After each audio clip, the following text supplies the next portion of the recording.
We're good to go. It's recording now. All right. Well, I'll let you both know that I'm gonna have to jump on after I do this introduction. So I hope you guys enjoy Cameron's conversation here. But my name's Tim Davis. I'm the founder and executive director for Friends of the Owyhee. Really happy to have Cameron here today to share information with you all about Cap the Climax bikepacking route.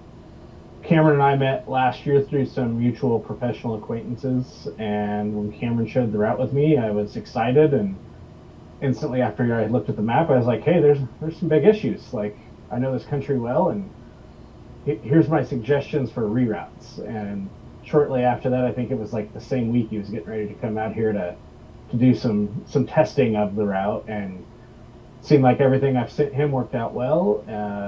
And while he was here, I was able to go up the lake, meet up with him, and bring donuts and beer. And we've just had a good long conversation about the route and other recreation opportunities in Southeast Oregon. And we've just stayed connected since then. And I'll hand it off to Cameron and let him introduce his background. Yeah, Tim's been an incredible partner on this project because, as you're probably really well aware, navigating in Eastern Oregon can be difficult. The public land agencies don't have a robust travel management plan, and it makes it hard on everybody to figure out where you can go and where you can't go and where you're going to run into problems. You look at a bunch of different base layer maps, and it can be really difficult to understand what's a public easement, what isn't. And then there's the reality of what it's actually like to be out there. And as rugged and exposed as it can feel driving a vehicle or a motorcycle, some of the distances you have to cover if you're on a bicycle are so vast that there's not a whole lot of wiggle room for a problem to occur. So my time in Oregon stems from, I had a 13-year career in the National Park Service and the U.S. Forest Service. I came out to work in Eastern Oregon because of the Malheur Wildlife Refuge Occupation in public affairs. At that point in my career, I was also doing a lot of work with rural economic development. So we were looking at what was going on in Harney County and Grant County at the time, talking amongst ourselves, how can we change the narrative that's going on with the Malheur wildlife occupation, while at the same time trying to look at what are the lowest hanging fruit opportunities to develop recreation and ecotourism in the region, and also trying to be mindful of what the locals want, what the politics looks like at the time, and what are some recreational opportunities that would not only bring money to the region but also align with the value structure of the people that live there. And it became pretty quickly apparent to me, as somebody who is a cyclist, while I was working with the public land agencies, that the cycling opportunities were extremely unique in Eastern Oregon and were not very tapped at all.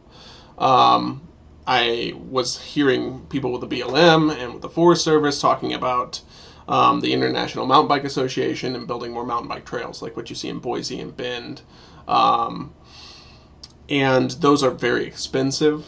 They take a lot of volunteer hours, and weren't necessarily a great fit for this place in between Boise and Bend. Like, maybe eventually we could start building some single track opportunities, but it's not low hanging fruit. It's very expensive. We're talking tens, if not hundreds of thousands of dollars. And then needing regular maintenance on those recreational opportunities. What has been happening over the last decade or so in the cycling world is gravel cycling, and you might be wondering what does gravel cycling mean? How is it different than mountain biking or road biking? And it really is just a bike that exists in the in-between space between those two. Gravel cycling represents, along with e-bikes, by far the most significant growth in the cycling industry. I'm really plugged into that world because 3 years ago I left federal work the 13 years I had spent with those agencies, and now work both as a private contractor working with nonprofits in outdoor rec, including Travel Oregon, the Eastern Oregon Visitors Association, and Adventure Harney, as well as spending about 50% of my contract time working with cycling companies, specifically developing adventure cycling components to explore public lands and to get further and further off the grid, particularly in terms of gravel and gravel bike packing. So that's just backpacking multiple days, end on end, on a bicycle. So again, I had 13 years where I traveled around as a park ranger from Alaska, which is where I live today, and all over the lower 48. And when I moved to Eastern Oregon, it became immediately apparent that this was the most diverse, most spectacular gravel cycling I'd ever experienced anywhere in the West, East, South, North, doesn't matter. It's just hands down. There was nowhere else I've ever been with the magnitude of gravel, and B, the variety of gravel. Between the Owyhee Canyonlands, the Blue Mountains, the high desert, every day the surface you're riding on is very, very, very different. And for somebody out there riding in those difficult conditions, every time the surface type changes underneath you, that's just a really exciting feeling. It gets your head out of, oh, I'm sore, I'm hurting, and more into where am I at, looking at the lay of the land, and just bringing yourself back to being present in that space. So it became really apparent that there's some gyms out there. At the same time, I was learning about, hey, there's a lack of travel management plans on the BLM and the Forest Service. That's a really big issue. While I was working with the Malheur National Forest, they had a couple of staff to manage 10,000 miles of gravel road. Almost all of that road infrastructure, besides the major corridors, was decaying. The agencies were being told to close those roads. The local politics was don't close those roads. And the agency was between a rock and a hard place figuring out what are we going to do with all of this infrastructure. Well, up and coming is, again, this gravel cycling scene where for a lot of cyclists, the more aggressive and beat up the tracks of gravel road, the better. So all of a sudden, this thing that was seen as a detriment is a positive. So really it became an acknowledgement of if you build it, they will come, or in this case, if you tell the story of it, they will come. There is just so much cycling opportunity out here. And gravel, you'd be crazy to try to build tens of thousands, hundreds of thousands of dollars single track where you're, A, never going to be as good as Bend and Boise. They have way more resources. And B, you're just ignoring what you have that's way better than anywhere else in the world that I'm aware of, which is all this gravel. So I'm going to share my screen with you.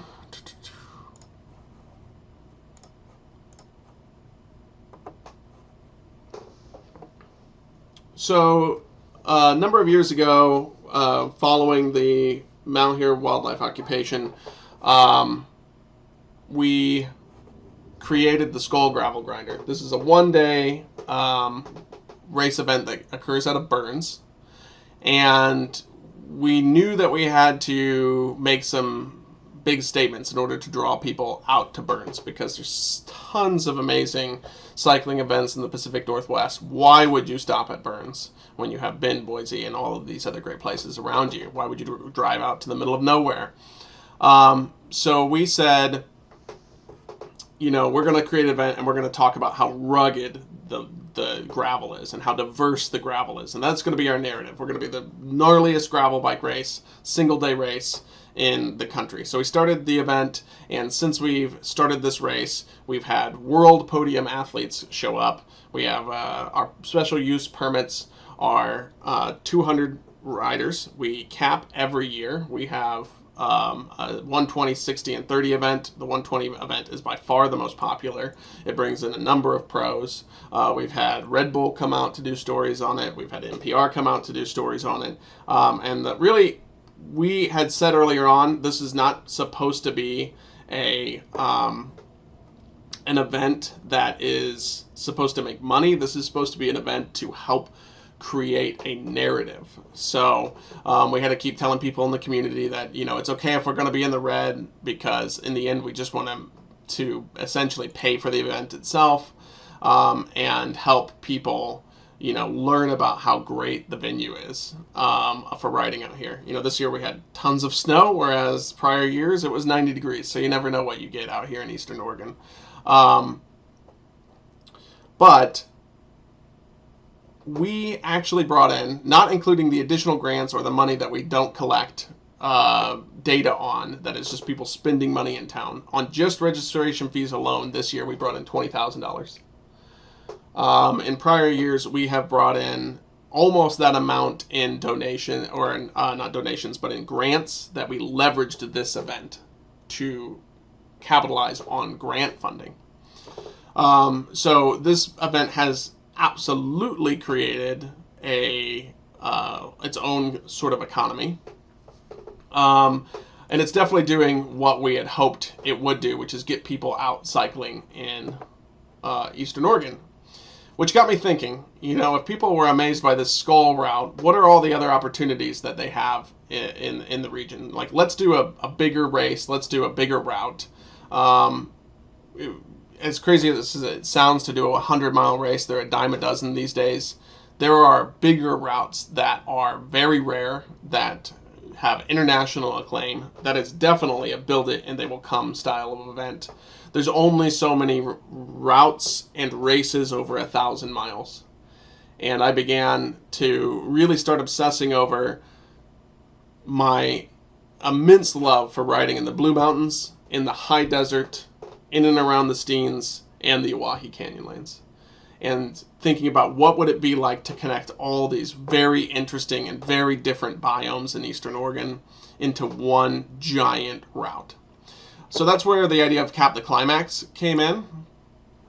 Cap the Climax is, and this is a resource I built back in 2018 whenever I first scouted from Boise over. Cap the Climax means to exceed an absurdity and beauty, and it's like a Western slang, old-timey Western slang. So this is what the current route looks like, and I've pedaled the vast majority of this, although I keep making changes, so then I gotta come back. It's 7 years in the making. I've pedaled probably collectively more than 2,500 miles in order to build this route. And I've also looked at where other problems exist with major routes in the world and tried to address some of those concerns while also building up local economy and trying to also think of, well, how many people really can ride a 1,000-mile route? Let's try to figure out a way where people can bite this off piece by piece, and also promote a stepping stone process to coming out and riding in Eastern Oregon. Because riding here along the Oregon-Idaho border is some of the hardest riding in the country. There's some major water issues along the route. The resupply points are very, very minimal. It's a huge undertaking, and there's no doubt that when this route is published, it will be considered one of the harder ultra-endurance rides anywhere you can do on the planet. I want to show you all quickly here just a heat map of cycling in Eastern Oregon. So you can see right here that by creating the Skull Gravel Bike event out of Burns, this heat color shows ridership. So this isn't just the events that are going on. By creating the Skull route, we have published it as a bikepacking route that people can go and find all the information on how to do it. And we suggest, coming out any time of the year that's appropriate and riding the route. We tell people how to camp, where to go, what's dispersed camping rules on different lands, and just give people all of those resources. So if we jump back to Strava, we can see we've actually had an impact. You can see where people are out there recording their routes. And again, this is only heat maps for people that have recorded those routes. We can see up here people going around the strawberries. We can see down here people going around the Steens. And this heat map looked very different 5 years ago. I mean, the Bend and Boise explosion is just creating this kind of crawl along with the cycling industry's promotion of e-bikes and gravel bikes, this crawl out towards this kind of no man's land where historically 10 years ago we didn't see a lot of cyclists out there. So bikepacking.com is the definitive resource for bikepacking routes. And if you look at Oregon, there's a lot of opportunities in Oregon cycling-wise. Some trending a little bit into Eastern Oregon. Nothing in the Owyhee Canyonlands. Nothing in the Blue Mountains. This is just kind of a void where nobody has published any sort of resource. Now, I don't expect that to remain the case always. Boise and Bend are just recreational meccas, and at some point somebody's going to create some sort of place to share this routes. And the vast majority of where people come to look for this sort of data are they're crowdsourcing sites. I mean, this is the definitive site for how to bike pack anywhere in the world, and yet all of these routes are just user submitted. So there is an actual real concern of mine that because of the unique politics and the unique land management and the unique easements, that I'm 7 years in on this project. I've talked to every rancher that the route touches, that there's an actual real time concern at this point with how popular Bend and Boise are with cyclists, that the amount of information that users need for published routes in this region through the Owyhee Canyonlands, through the high desert, through the Blue Mountains has a lot of safety concerns and ways to do it with which the local and community interface is a lot more equitable for both the riders and the local communities. So as far as me developing this route goes, I'm to the point where I'm beginning to have these sorts of conversations with you all, with Tim, with the Eastern Oregon Visitors Association, with Travel Oregon, that version 1.0 of the Cap the Climax route is something that I need to start considering soon. But getting back to how we were talking about the structure of the route, creating stepping stones. My vision is a couple of unique things about both the route and a potential race route for the Cap the Climax loop. Is that I want it to be made up of little rides between basically 50 and 200 miles, and so that you could eventually do the entire route with doing these little sub loops. That way, people could have the opportunity to do a weekend or week-long route, and they don't have to take half the summer off to do the ride. You can still do the primary ride, but you get to piecemeal it with these little tiny routes, the Skull being one of them. So you get these stepping stone opportunities. Once the route is published, my vision is to have a suggestion of what subloops to start at. Also, some folks in Grant County who I've had these conversations with have taken note of the amount of money and interest that the Skull generates, and that we've kind of created a playbook of how to do an event like that. There's an opportunity to do a gravel bike series, and we call this a backcountry gravel bike venue because I just spent a week last week in Steamboat Springs, Colorado. 5,000 racers for that event, and the gravel was singular in flavor and almost felt like asphalt. Nothing like Eastern Oregon. So these are riding and racing in Eastern Oregon is a totally different kind of experience than gravel biking in most of the United States. And the Skull has proven that there is an appetite for that among racers. So if we can take that playbook, we can take other loops that I have suggested out there, a ride in the along the South Fork, a ride in the Vinegar Hill area. You could turn these into races as well, and we could create a gravel event series, something that goes on, in Malheur County, Grant County, Harney County, and are some of these subloops for this great big race route. And you can see I've already published some of these subloops already on things like community sourced Ride with GPS. Actually, Travel Oregon works with this company. They're based out of Oregon, and the Travel Oregon website will pull data from Ride with GPS for these ambassador routes and will help suggest them to people that are planning trips and using online resources to figure out where to go in Oregon. Most of these are from around John Day, which is where I used to live, so they were the easier ones for me to publish, but I'm already working with Tim to identify and publish these sub-loops, these weekender loops, along the Cap the Climax route in and around the Owyhee Canyonlands.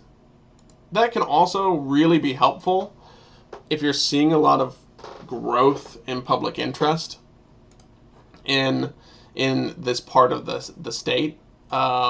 Looking at Sucker Creek and where you want to like concentrate your public use. There is just so many opportunities in and around the Owyhee Canyonlands to ride. It's not a lack of opportunity, it's too much opportunity, and also that search and rescue and the environmental footprint is going to be broader and harder to contain if there's no information provided at all. So by creating these little subloops, we give people somewhere to go that we can better concentrate use in and provide better resources for. Now, a lot of people in Burns who have worked on the Skull race say 1,000-mile race, holy crap, the 100-mile race is so difficult to do. How in the world would we ever do a 1,000-mile venue? Well, in the world of ultra-distance cycling, which is a relatively new sport, there's what we call FKTs. Those are fastest known times. And they're actually really simple events to run. And they provide a lot better kickback to communities as far as economic development goes. So an FKT, fastest known time, is something that you don't have to wait for a singular rollout to do. There's not like an event day. You don't show up, the third weekend of June and do this event each year. It is open at all points in time. There are rules with how you time your run. You have to have specific kind of devices that will capture your time. But any of the 1,000+ mile races in the world are point to points. You start in one place, you end in another place. To my knowledge, there is no 1,000-mile plus route anywhere in the world that's a FKT, that's a loop. So one, I wanted to do a loop. Two, I wanted to do a race route where the rules will be you can start anywhere on the loop and you can go any direction on the loop. That adds a unique novelty to this route, but it also does something really important, which is puts the user in control and has them acknowledge that nature's in control. Does the top of Steens Mountain have snow? Is it possible to go over it? Does the river crossing at Three Forks, is it navigable? Because I've been out there with times where it's up to my ankle, and I have been out there at times when it is well over my head and with a loaded bike would be simply impossible to go through. There are so many unique factors, from snow to wildfires to drought on this route, that we want to be very explicit when people come out of those safety concerns, and we want them to be able to look at the route and make an informed decision that, hey, when I'm going to start this race route, attempt the FKT on this route, it's going to be this time of year, and looking at the snow load, looking at the wildfire load, looking at the water conditions, it's going to be best that I start, in Burns and head counterclockwise or clockwise or however. We want to punt that decision to the end user and create a forum, an online resource that they can draw from to better make those decisions. Which again represents a totally unique race factor for this venue.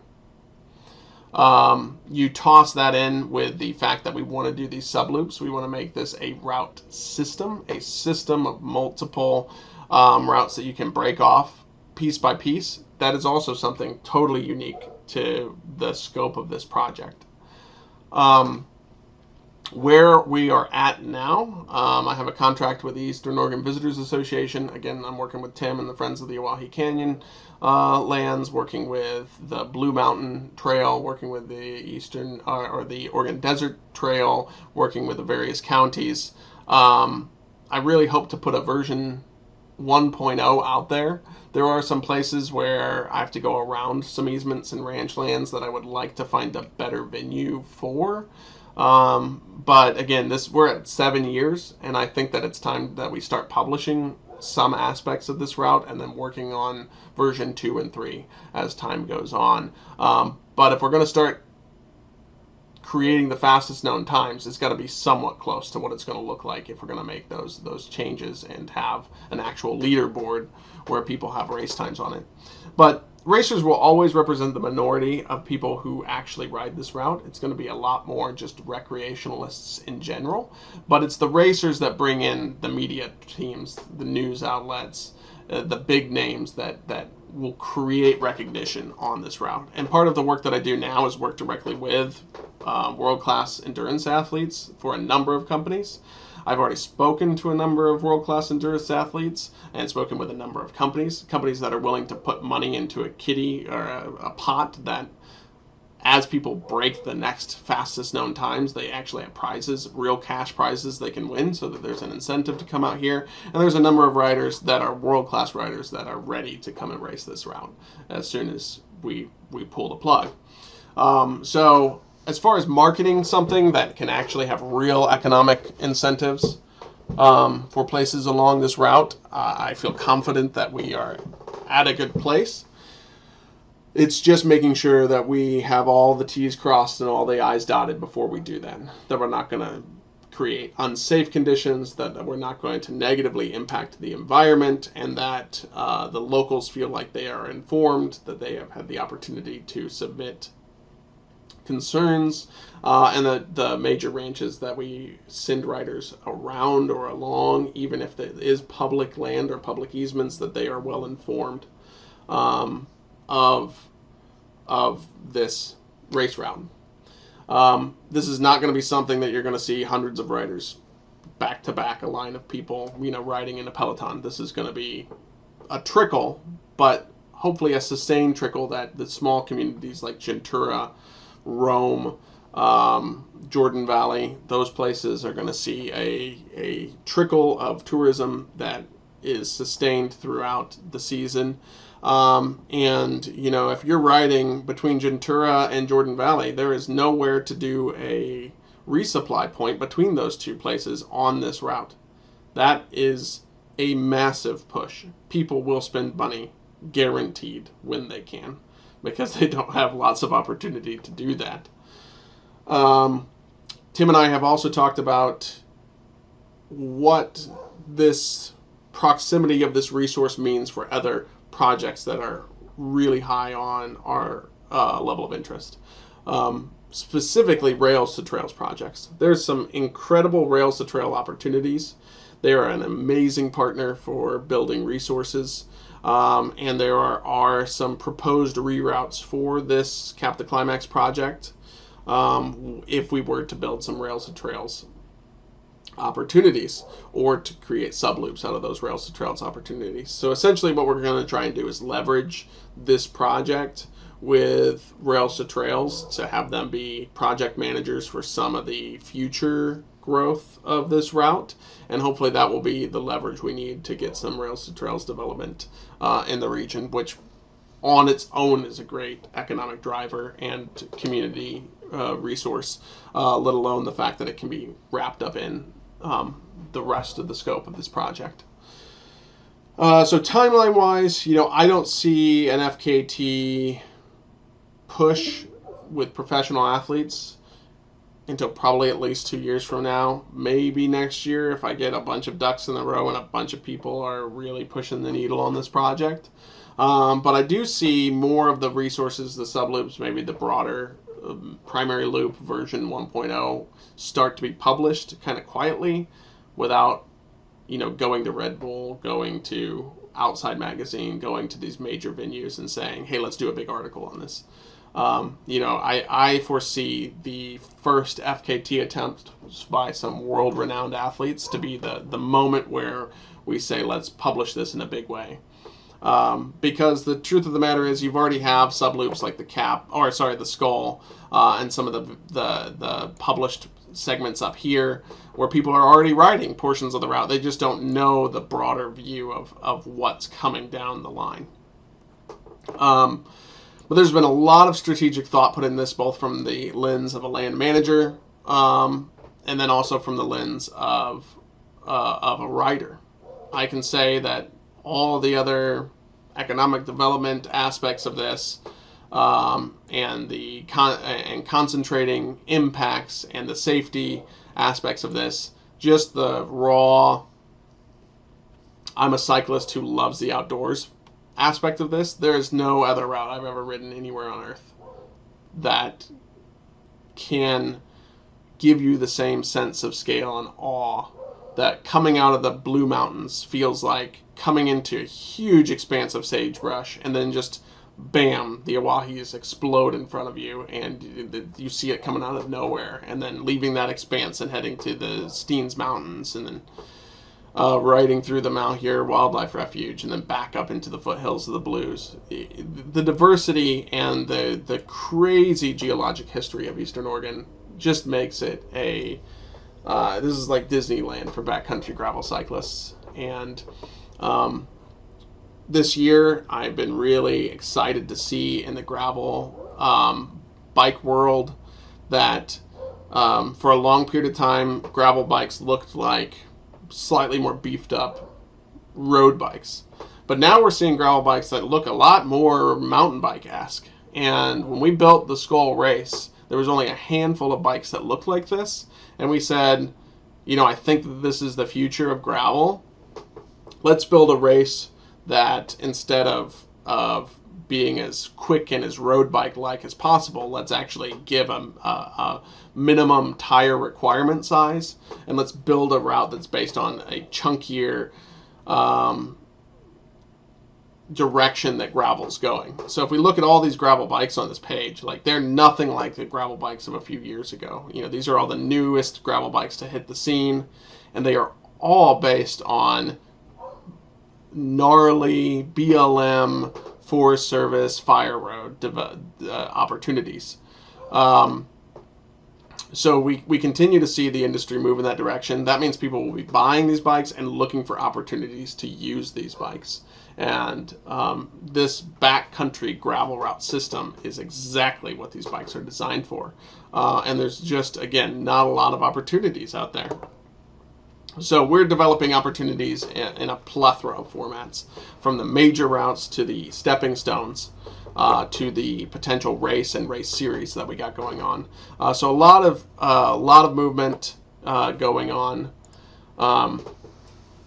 in Eastern Oregon around gravel cycling, and Travel Oregon and the Eastern Oregon Visitors Association and the counties, at least Harney County, have stepped up and started putting money in development.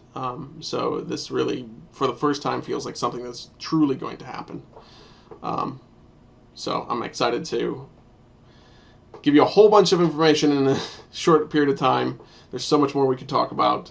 I'm happy to discuss any of the aspects of this with you.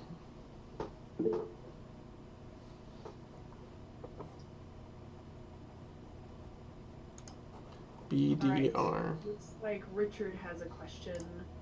For leveraging the BDR, folks are doing similar for dual sports in many states. Oh, BDR? Yeah. Yes, please, go ahead. Yeah, there is a current BDR in Oregon. However, it was done by a private individual, and the BDR folks, you can see what they're doing in multiple states. And as well, they're also doing it in the eastern states, where their latest was the state of Nevada came to the BDR folks to do just what you're trying to do, to get people into these small towns to go ahead and give economic activity to do that. But anyhow, they're going to be working with the Oregon BDR to take that over and put their twist on it. Yeah, so somebody that I have been working with, Ian Cadwell with the state, is the state DNRs in Oregon's kind of expert as far as backcountry, OHV, ATV, motorcycle opportunities. And the really unique thing about this route is most bikepacking routes are specific to bikes and not for motorized access. But this cap route we do want to plug as a motorized route. There's no portions of it that are illegal to ride a motorcycle. And while scouting this route, the number one people that I see are, in fact, I ran into a Ducati shooting an ad out on just some back roads, and we pulled out maps and I showed them where I had rode from, and they're like, oh my god, that sounds so great, it's so hard to figure out where to go out here. And then they followed the whole cap route back, like 800 miles. So yeah, it would be insane to not leverage this project in a way that benefits multiple user groups, since there really is no conflict in this project. I had a question on that. I love your idea, and it's really exciting. I just had a question on, because I grew up, recreating the Owyhees for over 50 years, and I enjoy like lots of different types of recreation, whether it's horseback riding, hiking, rafting, ATVs. So the proposed routes that you have, are they going to like close any current roads that other types of recreation will no longer be able to utilize? No, not at all.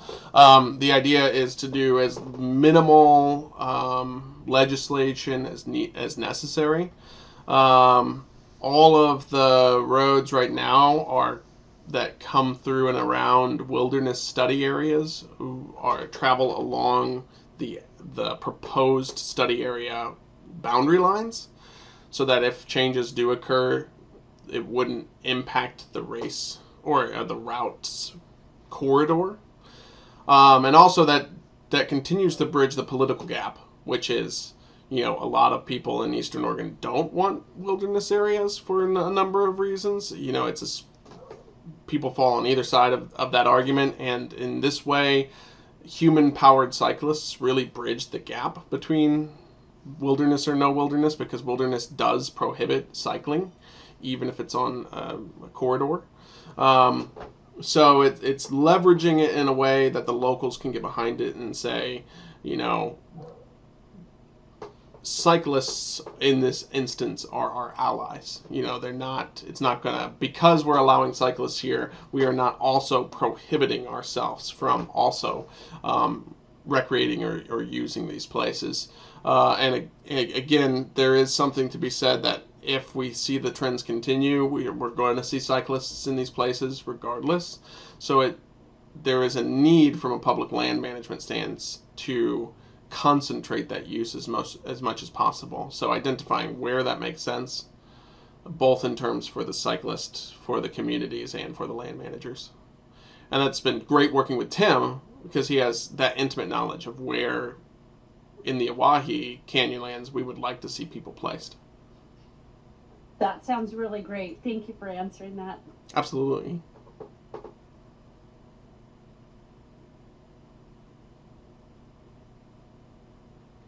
Yeah, I'll just say that this was super interesting as someone who doesn't know anything about, I'm a cyclist, but like I only ride on paved roads. So someone who doesn't know anything about trail biking, gravel biking, anything like that, this has been super cool. And it really just goes to show like how recreation and, like you were saying, like kind of intersects with conservation and politics and economy and stuff like that. And it's I think it's really awesome that you've designed this, and like we're so lucky to have something like this out here. So I'm really excited to see how this goes over the next few years and stuff. Yeah, and I've had a lot of really great interactions with ranchers, which was kind of always the wild card, because I think most of the ranchers realize that cyclists are the least invasive recreation group they're going to see, and that there's a lot of opportunities for them should they want to provide. I cannot understate how interested people are in coming out and spending time on ranches just as a form of recreational activity. Like the lifestyle of living out in Eastern Oregon and Idaho is so alien to a lot of people that are going to want to come to this route, because a 120-mile gravel bike race is a national kind of race. We have people that have come from New York and Wisconsin and all over the country to ride the Skull, but we don't have people flying in from Germany or Korea or Japan to come and do this. If we publish the Cap, the Climax route, you will have people coming from other parts of the world for this, and they will want to experience the full culture and geologic and natural aspects of this. So the fact that there's a lot of need for additional resources, there's some pretty big hauls on this route. That gives guiding and outfitting opportunities. That gives opportunities for local landowners to create a camp. Hey, camp here. We'll help you have dinner, and we'll give you some more water. And that is a cultural experience that people are also hungry for. So there is a real vision that this will create corridors of economic development opportunity should communities want that. One thing that we found in our last visit, this past week down to the Owyhee, was in some of the areas I'm sure your trails will cross, the cattle gates going through the ranches. I lost count of how many that I opened and closed, but a lot of them are in really bad shape.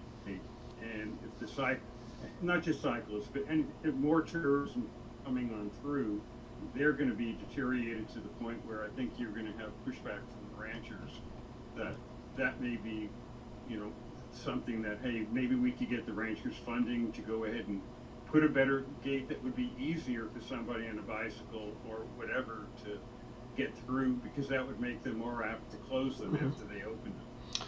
Yeah, and I won't lie and say I haven't had some very aggressive altercations with some ranchers out there, but there's so much land and so much amazing country that we're very fortunate as far as building this route goes, because a reroute is very simple to do. And since the scope of the project is so big, if I have to do 150 miles to reroute around a giant ranch, then we're going to reroute 150 miles.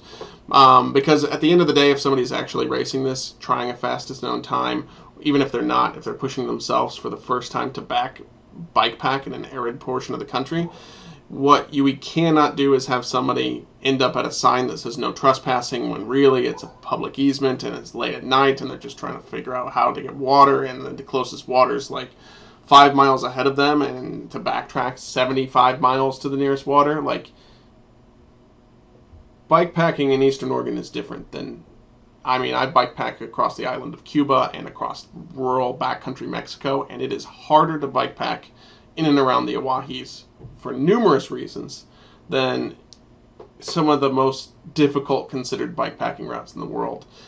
There is not leeway to have people find themselves between a wall and a hard place.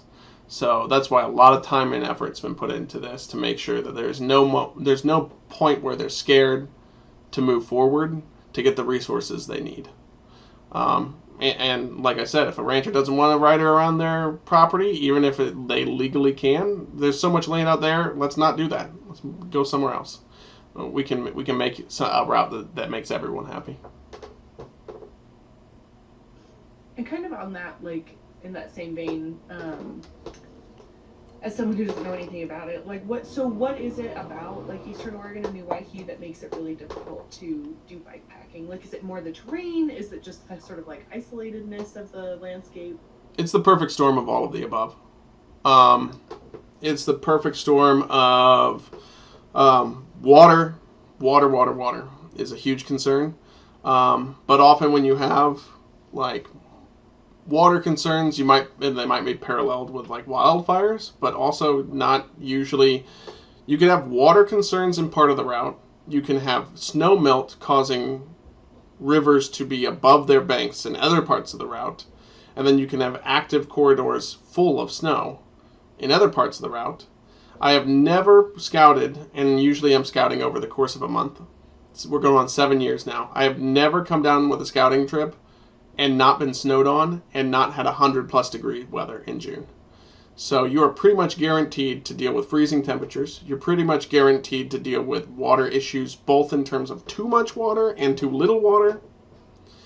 And the fact that there is just hardly any communities along this route. I mean, Burns is the biggest town by far. Jordan Valley is the next biggest. Like, you can leave the route to get to John Day, which is a pretty big resource, and people will. It goes through Mount Vernon currently, so it's a short little detour to get to there. I think most people will leave and spend some time there to rest and recover.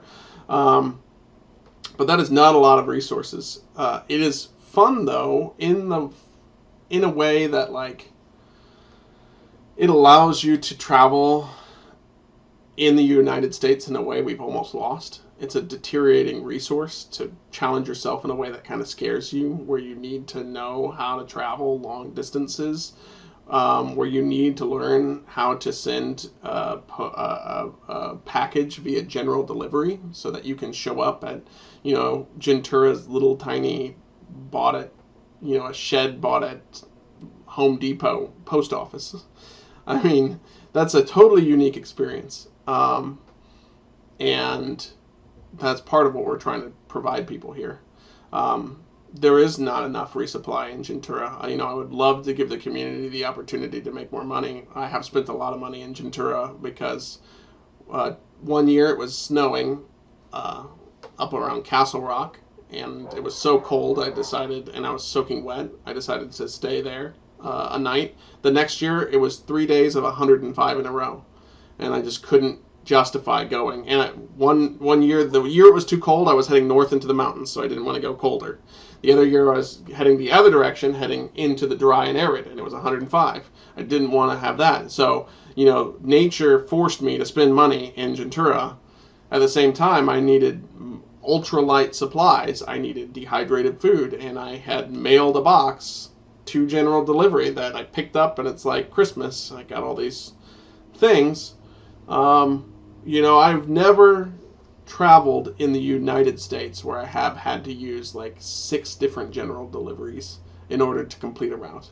I don't think that one exists. Even the most popular hyper endurance rides in the United States are not that rugged. And that really is a diminishing resource. Working 13 years as a park ranger, we treat that as a diminishing resource. We treat that as an experience that we want to continue to try to provide people.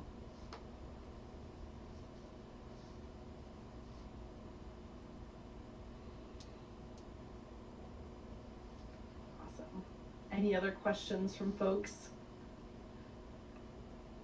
I know Tim has said in the past that he has wanted to take people on some of the route, or some of the proposed new routes, or some of the proposed race routes. If we want to do a subloop and make that into a race, I would love to see a Harney, Malheur, and Grant County like Triple Crown gravel series that then people could like race those individual one-day events and then say, I'm a racer, but I'm not an ultra endurance racer. Maybe I'm going to do the FKT for the whole Cap after training on these other race events. I want to provide not just one series of stepping stones, but a whole plethora of stepping stones. And maybe somebody never wants to do or can never justify the time or cost to do the whole route. But over the course of 15 years, they can take on one segment every year, and in 15 years' time, do the entire route via all these little tiny loops. In which case, they'd actually ride more than the outer entirety of the route itself. But yeah, you have my contact info. I can put it in the chat window. I'm assuming it's also in the email. And you can feel free to email me at any point. I would love to continue to work with any of you. Yeah, awesome. Well, thank you so much for your time. If there are no other questions, we'll just go ahead and cut it. We're almost at time anyway. So thanks so much for your time, Cameron. It's been really awesome to hear from you. And I hope everyone enjoyed it. I know that some people kind of dipped in, dipped out. So, but, once we get this, we'll get this posted on YouTube and then hopefully get some more views and stuff. So. Yep, my pleasure. Yeah. All right. Have a great evening, everyone. Thanks. Thanks for doing it. My pleasure.